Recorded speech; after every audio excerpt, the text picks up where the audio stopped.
Bienvenue dans cette nouvelle partie. Dans la vidéo qui a précédé, nous avons vu les modèles, l'enregistrement des données au niveau de la partie administration.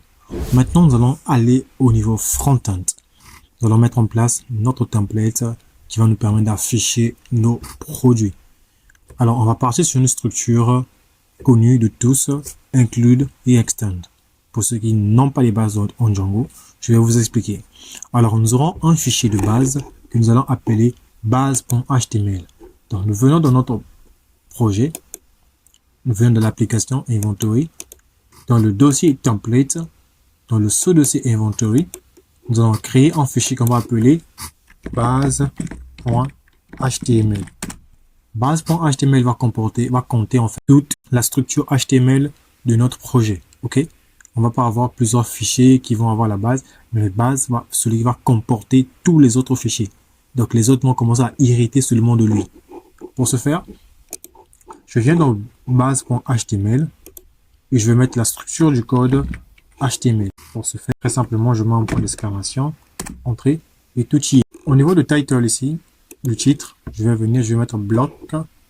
Je vais repasser un peu en Django template. Donc, je vais tout le temps changer de langage pour faciliter la saisie. Ok, je vais mettre un bloc title ici. Je vais mettre un bloc title pour titre. Ok. Et entre l'espace ici, je vais mettre le titre que je veux ici. Donc, le titre de mon application.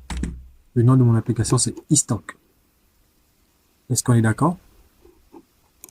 Et après, au niveau du body, donc dans le corps, ici, nous allons utiliser une barre de navigation. On aura besoin d'une barre de navigation en haut, quand vous l'avez vu dans la vidéo de présentation. Ok, il y a une barre de navigation que nous allons utiliser. C'est une barre de navigation de Bootstrap. Alors, je ne vais pas me casser la tête. Je vais tout simplement coller ici la navbar de Bootstrap et on va le personnaliser à notre guise. Et vous pourrez faire comme moi, parce que vous avez aussi le code source de votre côté. D'accord les gars? J'ai la navbar qui a été collée ici avec succès. Je vais maintenant passer à autre chose. Donc on a juste une nav et on a eStock, le titre de notre application, produit, catégorie, tout ça, c'est rien de difficile. C'est juste du Bootstrap. Et après ça, une fois qu'on est sorti de la nav, je vais mettre une div. Ça continue. D'accord.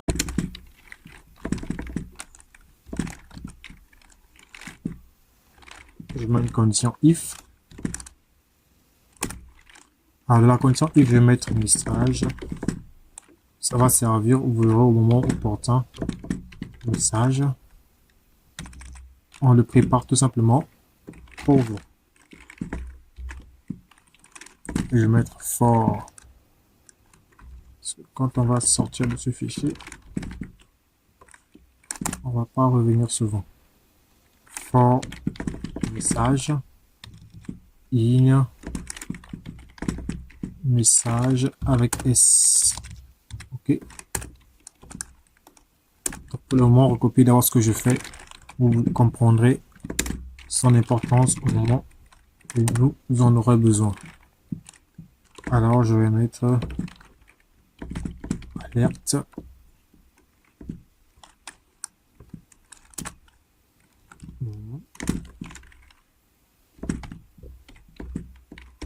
Alerte tiré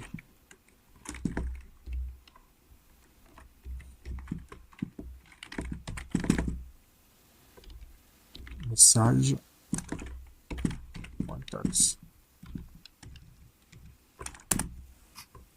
point tax. Et là on affiche message. Là ça va juste permettre d'afficher des messages quand on va effectuer des événements dans notre projet. Ok les gars, alors je vais par la suite venir ici, je reviens en Django template et je vais créer un bloc. Le bloc c'est quoi? Bloc content. Le bloc c'est comme le squelette de notre application. Ok, tout ce qui est en haut ici ne changera pas, peu importe les pages qu'on va avoir. ça ne changera pas. Ce qui va changer, c'est tout simplement ce qui se trouvera au milieu de content ici. Donc, voilà, à chaque fois qu'on aura besoin de créer une nouvelle page, par exemple l'affichage des produits, la modification, les détails, tout ce qui va avec, c'est juste bloc content, on va faire appel. J'espère que je suis explicite. Et une fois que c'est bon, je peux aussi, faudrait que j'ajoute du bootstrap ici, puisqu'on va utiliser du bootstrap. Ok. Dans le code source, vous verrez dans le dossier statique le fichier bootstrap.min. Donc, vous venez dans votre application, dans l'application Inventory, vous créez le dossier statique comme ça. Le dossier statique, vous allez créer un sous-dossier qu'on va appeler CSS. Et dans CSS, on va copier notre fichier bootstrap.min. Ok, il est là. Ne soyez pas impressionné par son contenu. Ça ne nous intéresse pas du tout.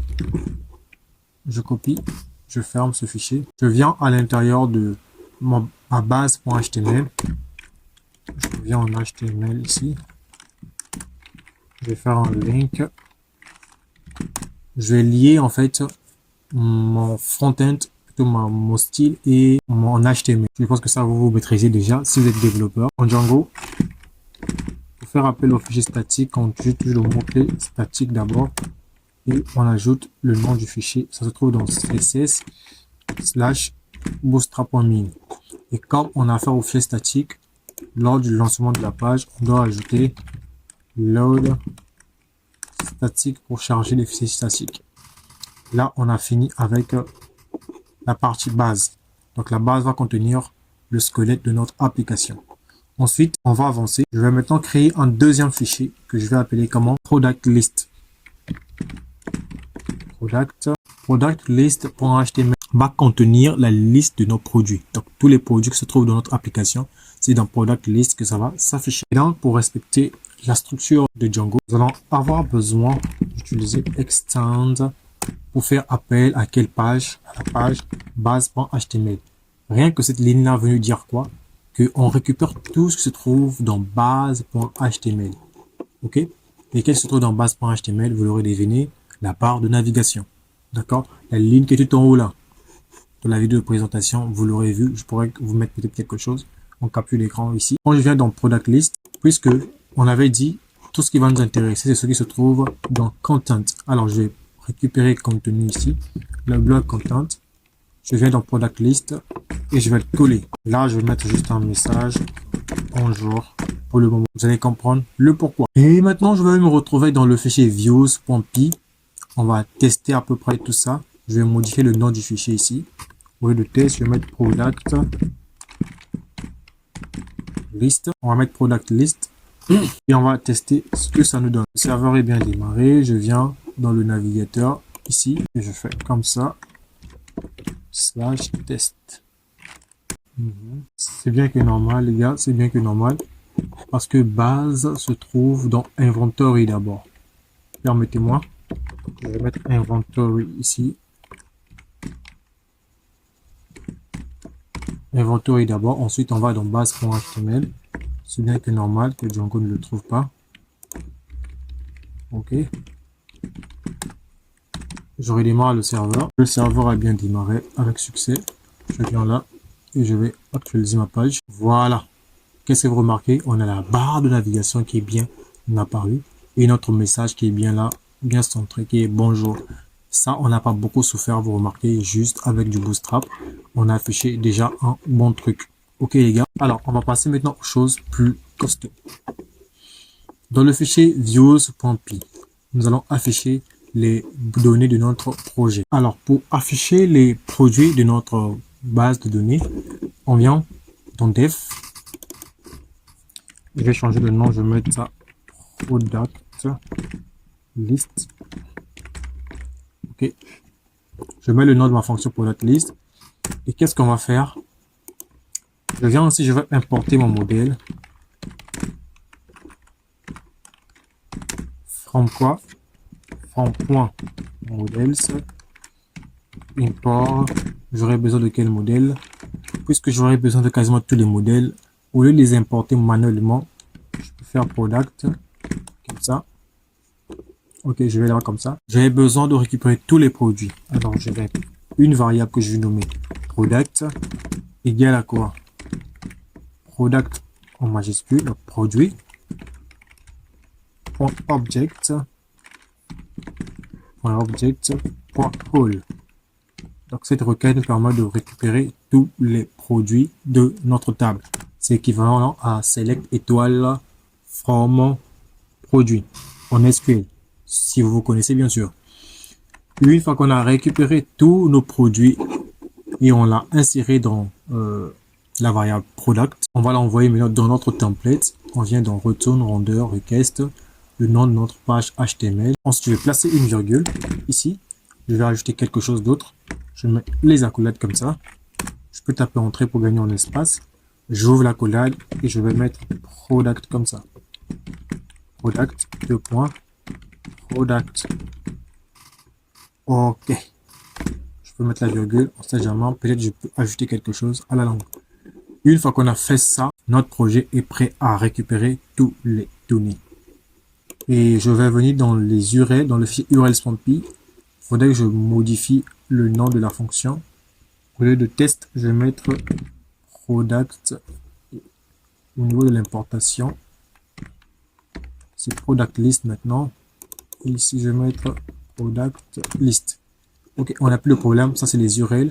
C'est ce qui permet d'afficher nos produits. Donc, je vais venir, je vais mettre produit slash list slash. Et ici, je peux mettre le même nom. Le name, c'est les URL nommés. On va avoir son utilité tout à l'heure ici. Je peux reproduire ça là pour ne pas me tromper. Voilà l'URL. On a produit slash list, virgule, produit list, le nom de la fonction et le name. Donc, la fonction elle est bonne, l'URL elle est prête. Je vais maintenant me retrouver maintenant dans produit, là où se trouvera tout le travail. Ici, notre objectif est de créer un tableau qui va nous permettre d'afficher nos différents éléments. En premier lieu, on a d'abord fait appel à notre base et le contenu. Je vais enlever ce bonjour. J'espace un petit peu.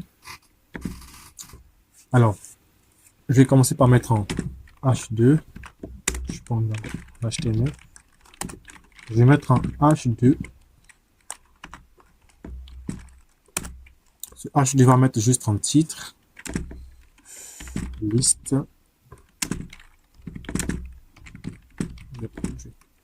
Et vous aurez également aussi accès à mes petites ressources. Je vais prendre cette icône-là. J'ai préparé aussi quelques icônes pour vous. Vous aurez tout simplement à les copier dans le fichier icône. Ça va juste permettre de mettre un peu la beauté. Donc, liste des produits. On a le titre. Et là, qu'est-ce qu'on va mettre? On va mettre... je suis obligé de mettre ça dans une classe Bootstrap. Classe. C'est là, MB4 pour son affichage. Ok. On est parti. Alors, je mets une div flex. Ok. Je vais ajouter d'autres propriétés.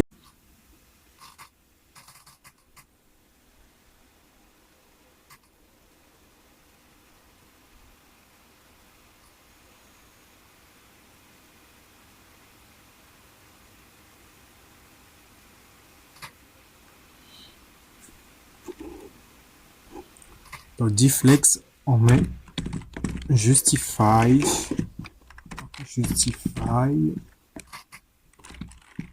content between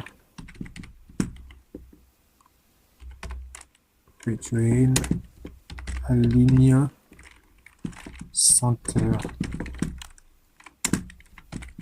flex wrap MB4. Ok. On a bien centré et justifié nos éléments. Là, on va afficher les boutons d'action dans notre projet. Comme la capture d'écran va nous le présenter ici. On a des flex. Et je vais mettre en flex wrap. Ok. GPA tiré. Là, je vais faire appel à mon premier bouton. Je vais mettre la balise A. Je vais mettre là hashtag parce qu'il n'y a rien pour le moment. Et à l'intérieur, je vais mettre ajout un produit. Ajout un produit. OK.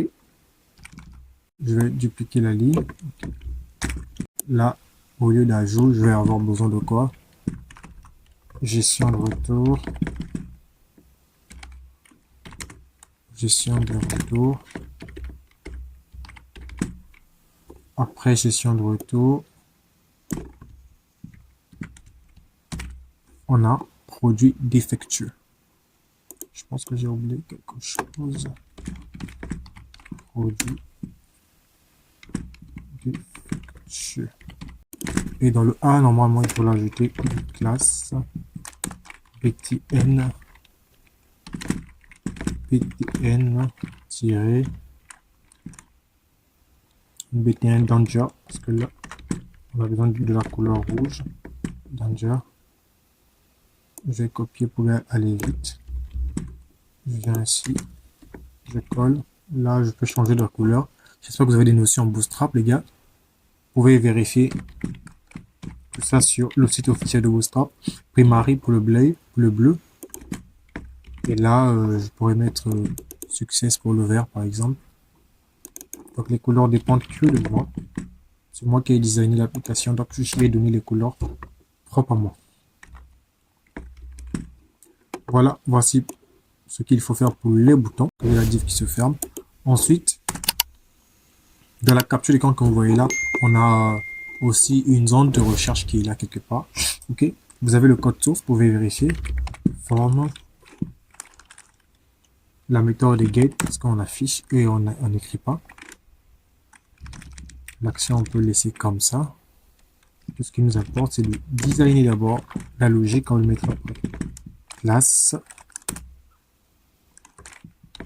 Deflex. Et on a mt-3. mt-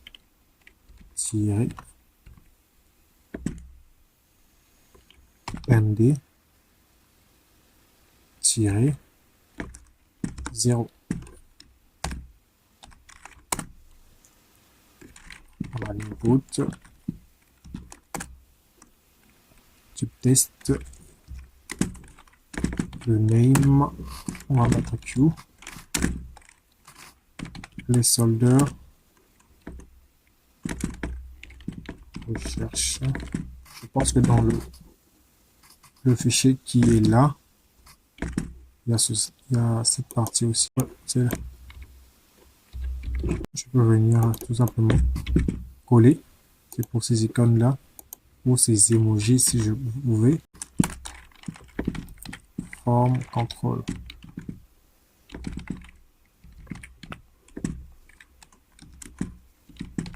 Value. On laisse vite pour le moment. On a le bouton classe btn outline. Ça c'est du Bootstrap pur, les gars. Secondary ms-2. Là je peux mettre le mot rechercher. Parfait. Là on a fini avec l'entête, la première partie. Celle-ci, je peux la fermer comme ça pour réduire le texte. Vous avez le code source, ça pourra vous aider. Par la suite, je vais passer maintenant sur le tableau. Je vais pouvoir afficher mon tableau. Je mets un commentaire. Tableau. Alors, à ce niveau, qu'est-ce que je vais faire? Pour afficher un tableau en HTML, on met table. OK. Et le tableau a une tête. J'ai la tête. Et j'aurai une classe aussi. Une classe Bootstrap pour mettre table st IPED, donc le AirStream. Et à l'intérieur, autant pour moi, ça je devrais le mettre. Et là, je mets juste une classe pour la couleur. Table tiré dark. Là, on met juste la couleur noire pour le tableau. Si on venait voir le serveur, et quand on va démarrer à peu près, serveur démarrer, partie front-end, si on actualise, c'est bien que normal. On va changer le lien. Donc, je viens ici, je vais faire comme ça. Okay. Je vais prendre tout ça. Et je vais retourner ici. Au lieu de test, je vais remplacer par ce nouveau lien. Je tape entrée. Et bien, on a product list qui s'affiche. Ok, c'est normal. Attendez. Quand je viens ici, on a un object avec S. Si je ne me trompe pas, comme ça, ok.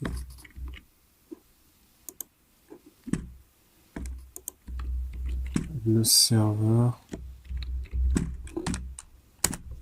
doit redémarrer.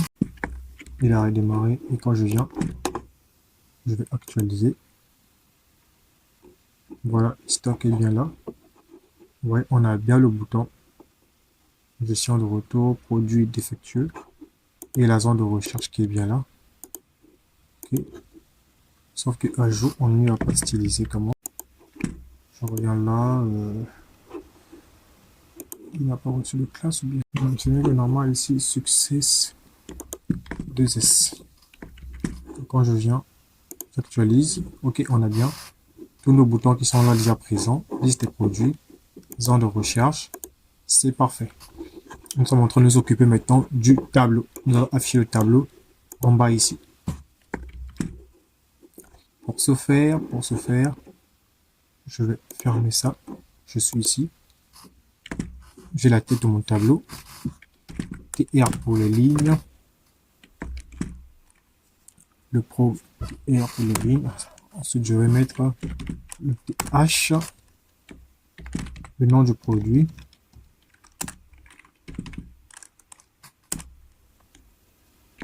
La catégorie à laquelle elle appartient.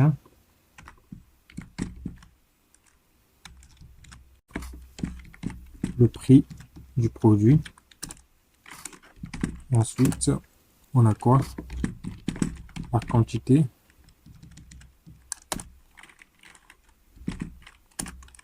Ensuite, on a quoi? L'aperçu.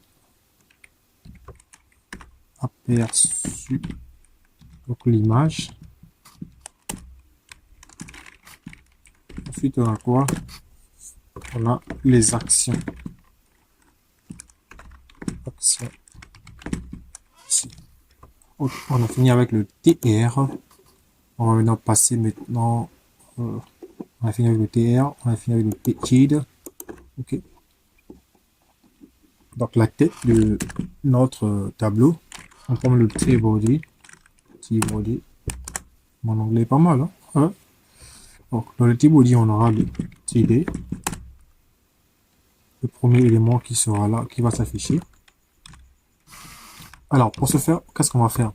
Pour afficher les différents éléments de notre base de données, il faudrait qu'on parcourt une liste. Ok. Notre base de données contient plein d'éléments et on va les afficher un à un. Pour les afficher un à un, on va faire une boucle for. Et c'est ici que je vais mettre la boucle for. Django template. Je mets juste for. Ok, il me donne la structure. Et je prends mon TD ici. Je le mets entre ces éléments. Ok, et qu'est-ce que je vais faire? Je vais mettre product sans S. Je reviens dans ma fonction. Vous voyez ici, cette variable que nous avons utilisée là, product avec S, nous allons la réutiliser dans le front-end. Donc, in product avec S ici. OK. Donc, dans produit, on affiche quoi ici? On va afficher le premier champ qui est quoi? On va mettre product point name, donc le nom du produit. Ok, je clique cette ligne. Au lieu du name, maintenant, on va mettre maintenant catégorie, le champ catégorie. Après catégorie, je duplique. Donc Shift Alt, touche du bas. J'ai le prix maintenant. Price. Je sors de la parenthèse. Bon, la devise de mon pays, nous utilisons le franc CFA. Franc CFA. Toi, vous, si vous utilisez, je sais pas, euro, vous allez mettre le symbole euro ici. Je sais pas où est-ce que je vais la faire apparaître sur mon clavier. Si vous utilisez le dollar, vous mettez le dollar. Si c'est l'euro, vous mettez le euro. Peu importe, votre devise, vous mettrez ce que vous voulez ici. C'est votre application après tout. Moi, je vais mettre franc CFA. Franc CFA. Ok. Une fois que j'ai fini avec le produit, le prix, je vais mettre maintenant la quantité ici. Veuillez à mettre les champs, les noms des variables ici, équivalents à ce que vous avez mis dans votre modèle. Ok. Donc, j'ai quantité. Ensuite, là, normalement, je vais avoir l'image. Je vais d'abord le laisser comme ça.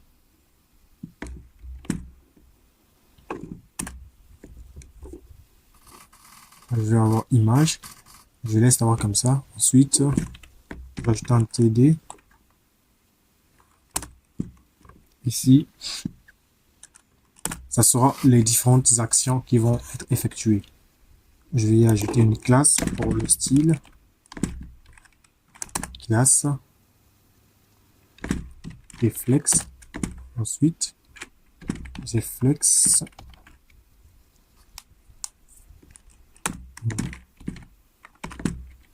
JAP. Oh. Donc j'ai la classe maintenant qui va s'afficher ici. Les différentes actions que je vais utiliser pour mon application. Donc je vais les mettre dans le A. Ici. Je positionne seulement le design et la logique. On va le faire en fonction de l'évolution du projet. D'accord? Et là, en premier lieu, je vais mettre le lien vers la modification. Ok. Là, le style va être quoi? Je vais mettre classe btn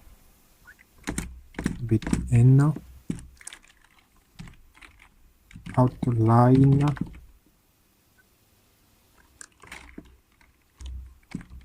primary. Et là, ensuite, je sors un peu primary. Je mets le title modifié. Pour le moment, je n'ai pas encore importé les icônes de Bootstrap. Donc, je vais mettre seulement la lettre M ici. Ok, j'espère que vous comprenez. Pour modifier, je passe là maintenant. Au lieu de modifier, je vais mettre supprimer. Supprimer. Au lieu de M, je vais mettre S. Et là, je vais mettre danger comme couleur.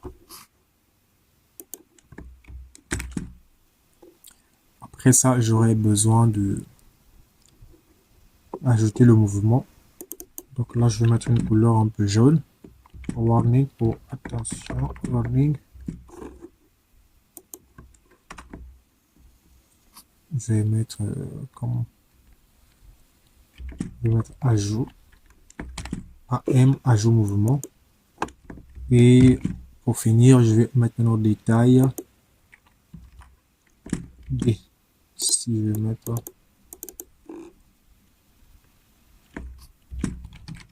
ajout mouvement.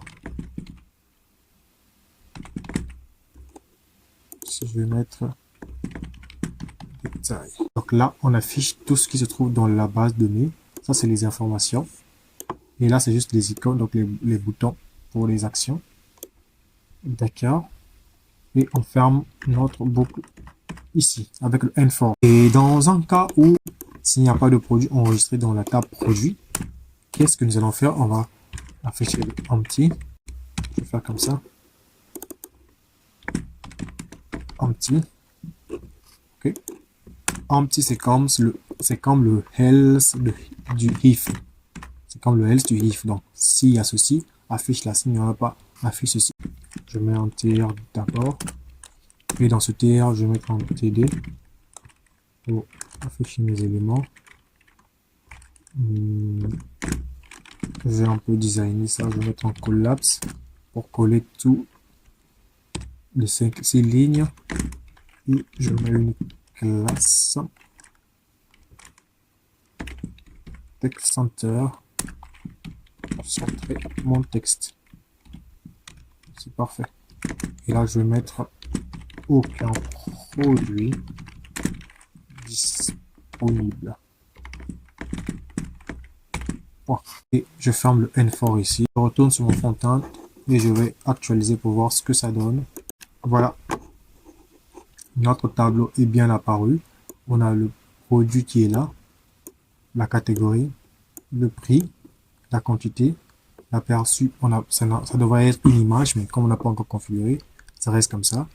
Et là, on a les actions, le 1 pour modifier, le S pour supprimer, mouvement de stock et détail. Petit bémol, c'est que le tableau se colle un petit peu aux icônes. On va régler ça. On va mettre à ligne items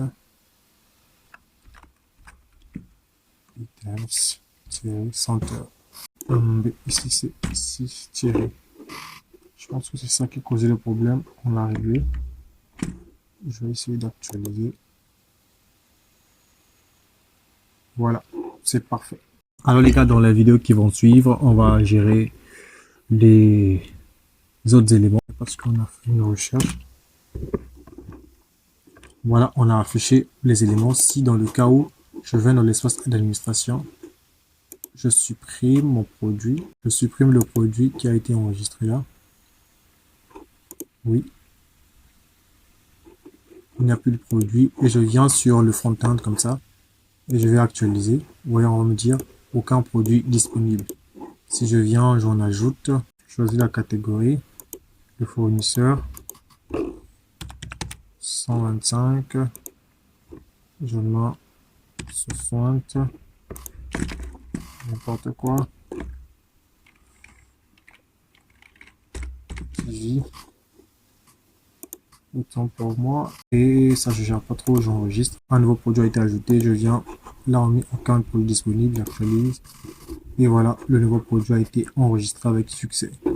Voilà les gars, comment afficher les éléments de notre tableau, les éléments de notre base de données sur le front-end. On se retrouve dans la prochaine partie pour avancer avec notre projet. Si vous avez des difficultés, vous avez le code source à votre disposition. Vous pouvez l'adapter, vous pouvez le copier-coller pour avancer plus rapidement. Sur ce, let's go.